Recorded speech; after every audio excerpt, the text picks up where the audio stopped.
ہو، ان کے ٹوٹے مکان، ان کی دفن شدہ تہذیبیں اور ان کے ویران حویلیاں، مہنجو داڑو کی تہذیب، ہڑپا کی تہذیب، یہ تو میرے دیش کے اندر ہے، مجھے باہر نہیں جانا پڑے گا، مجھے روم کے کھنڈر دیکھنے کے لیے اٹلی جانے کی ضرورت نہیں ہے، اردن جانے کی، ترکی جانے کی ضرورت نہیں ہے، یہی کھنڈر بتا رہے ہیں میں بھی کبھی کسی کا سر پر غرور تھا۔ یہ اللہ نے تہذیبوں کو کھنڈر کب بنایا؟ جب نافرمان ہوئے۔ لوط علیہ السلام کی قوم بے حیا تھی، ان کے کفر کا الزام سارے قرآن میں ایک دفعہ لگا ہے ان پر۔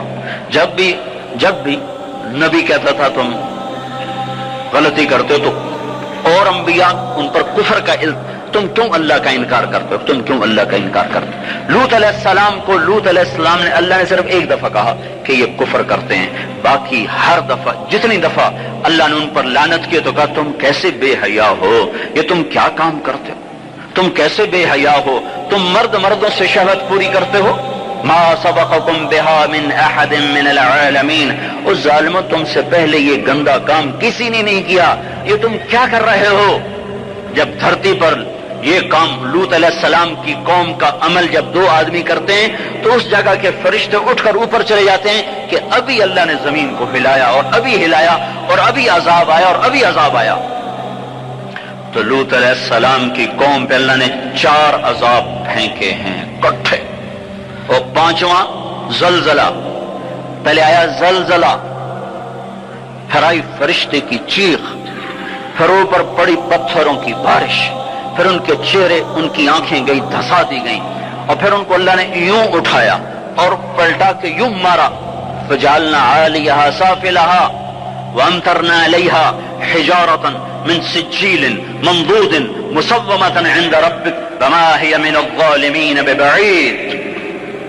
عجیب بات بتاؤں، پتھروں پہ نام لکھے تھے، یہ پتھر فلاں خبیث کے سر پہ پڑے گا، یہ فلاں بدبخت کے سر پر پڑے گا۔ لوط علیہ السلام کی دینی ایمان نہیں لائی تو اللہ تعالیٰ کے فرشتوں نے کہہ دیا تو بچ جائے گا، تیری بیوی کے سر پہ پڑے گا پتھر۔ اور لوط علیہ السلام اتنے تنگ آ چکے تھے، فرشتوں نے انہوں نے پوچھا کب عذاب آئے گا؟ لوط علیہ السلام نے پوچھا فَاصْرِ بِأَهْلِكَ بِقِطْعٍ مِّنَ اللَّيْلِ وَلَا يَلْتَفِتْ مِنكُمْ أَحَدٌ وَامْضُوا حَيْثُ تُؤْمَرُونَ۔ لوط علیہ السلام کہنے لگے عذاب کب آئے گا؟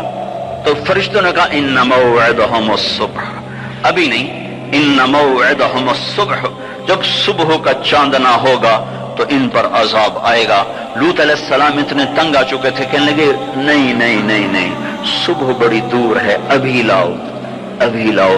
تو جواب میں فرشتوں نے کہا الیس الصبح بقریب، صبح بھی تو قریب ہی ہے، الیس الصبح بقریب ان موعدہم الصبح الیس الصبح بقریب، یہ قرآن کی آیت ہے۔ فرشتوں نے کہا بس 3-4 گھنٹے کی بات ہے، نکلو۔ فلما اتاہا امرنا، پھر اللہ کا امر آیا۔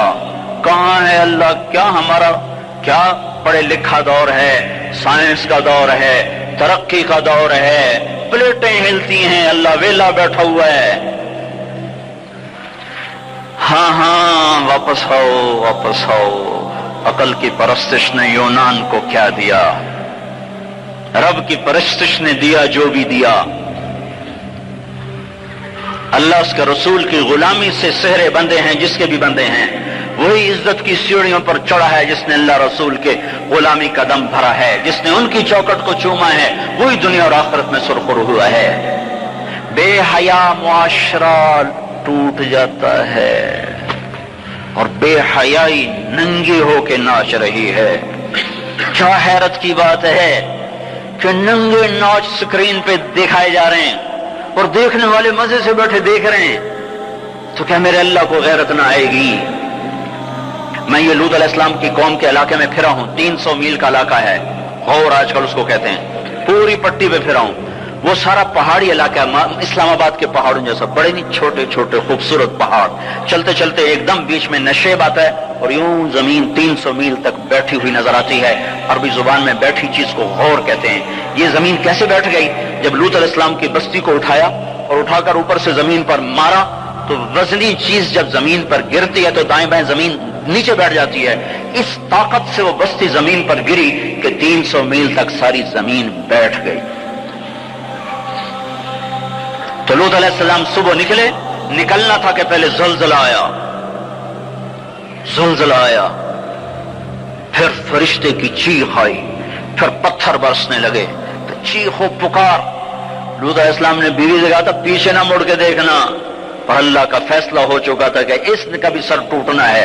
تو چلتے چلتے بس وہ نہیں رہ سکی، بس ذرا یوں اتنی کو گردن ٹیڑھی ہوئی تھی کہ اوپر سے پتھر آیا اور اسے بھوسا بنا کے پھینک دیا۔ تو میرے بھائیو، ہم سب خطرے کی لپیٹ میں ہیں، باری لگ چکی ہے، نمبر بنمبر، نوبت بنوبت یہ ہوگا۔ یا لوگ توبہ کریں گے یا اللہ کی نشانیاں کھل کے آئیں گی۔ جب یہ ہوگا، جب یہ ہوگا، جب میری امت گانے بجانے کو جو قومیں گانے بجانے میں ڈوبتی ہیں وہ ہلاک ہو جاتی ہیں۔